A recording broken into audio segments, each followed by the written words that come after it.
We are in an information war, and we are losing that war.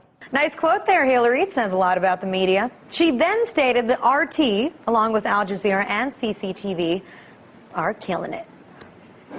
Al Jazeera is winning. The Chinese have opened up a global English language and multi-language television network. The Russians have opened up an English language network. I've seen it in a few countries, and it's quite instructive.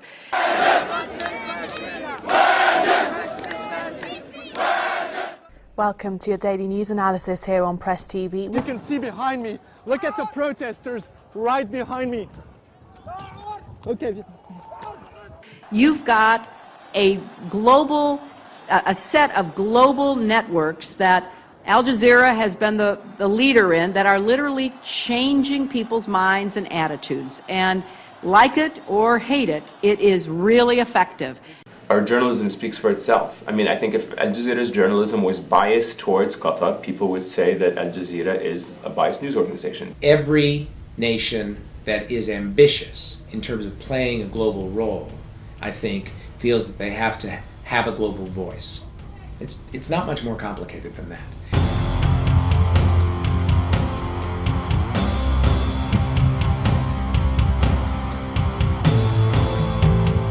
So what bothers me is that the country with the world's largest free media, that is India, is nowhere in the picture. So my talk today will be about why I believe it is essential for India to be part of the global media discourse. And I hope to suggest one way of how we can get there. Having worked for the Indian public broadcaster Doordarshan, then having worked for the BBC, and then last year I was actually in China studying how their state media is expanding their global operations. I hope to bring a useful perspective. Ladies and gentlemen, we live in revolutionary times. Across the Middle East, people on the street are overthrowing dictators. In America, the 99% are rising up against the 1%. Here on the streets of Delhi, we've seen perhaps the birth of India's own gender revolution. But there is a much grander global revolution taking place that we are all a part of. I'm talking of the global information revolution that is enabling these other small uprisings. Consider this. In 1991, when the American tanks rolled into Iraq for the first Gulf War, only 16 journalists could accompany the military at any given point in time. In the year 2003, when the American tanks rolled into Iraq once again, more than 600 journalists were embedded with the American military.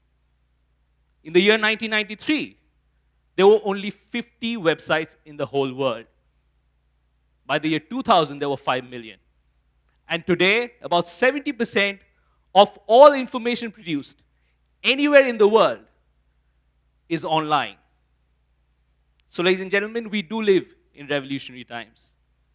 And this global information revolution has completely transformed the way we interact with each other as people and as countries.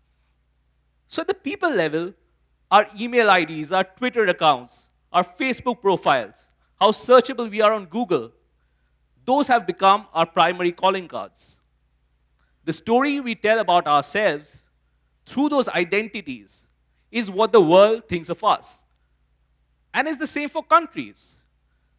In the information world, the country with the better story prevails.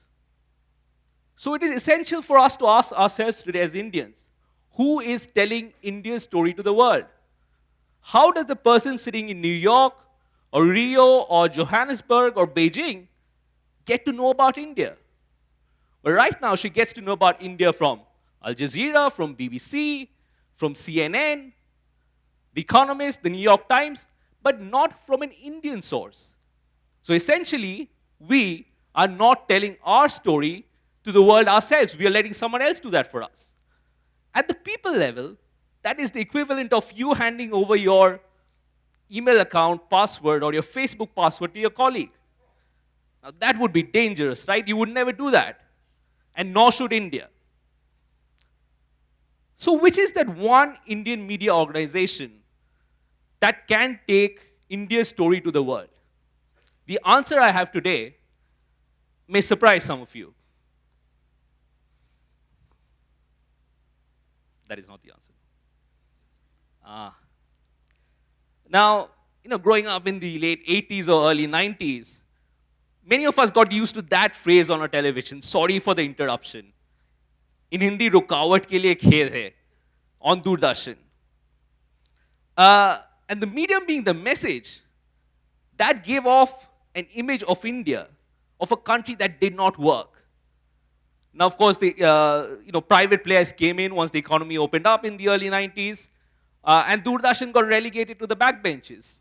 The new India did not have anything to do with Doordarshan. But today, if we talk of a media organization with the resources to take India's story to the world, it is our public service broadcaster, and this is why. Just look at its finances. In the last budget, Mr. Chidambaram gave about $436 million as grant in aid to Doordarshan. Al Jazeera, the whole Al Jazeera group, which is about 20 television channels, runs on about $650 million. But Al Jazeera English, which is what we know of Al Jazeera, the English news channel, runs on just $29 million. And how about our private players? Well, the entire NDTV group's revenues for 2011-12 was just $81 million. So it tells you two things. First, if Prasar Bharati wants, it can run a world-class global news organization for a small fraction of its budget. And secondly, while our private players have much greater production values than Prasar Bharati today, it still, in terms of total resources, it still cannot compete with the big boys like Al Jazeera or BBC. Another great advantage that Doordarshan really has is, of course, that it does not need to chase eyeballs. It does not need to chase profits in a way that private players do. And if you talk of people across the world taking India seriously and we giving them serious news and information about India, then once again, Doordarshan is at an advantage. But the greatest advantage that Doordarshan has today is that it has a great story to tell to the world. The story of India in the 21st century. The rise of 1/6 of humanity in the face of incredible odds.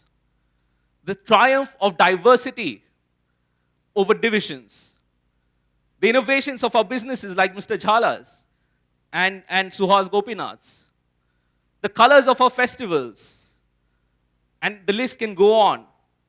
There is great curiosity about India today across the world, directly related with our economic rise.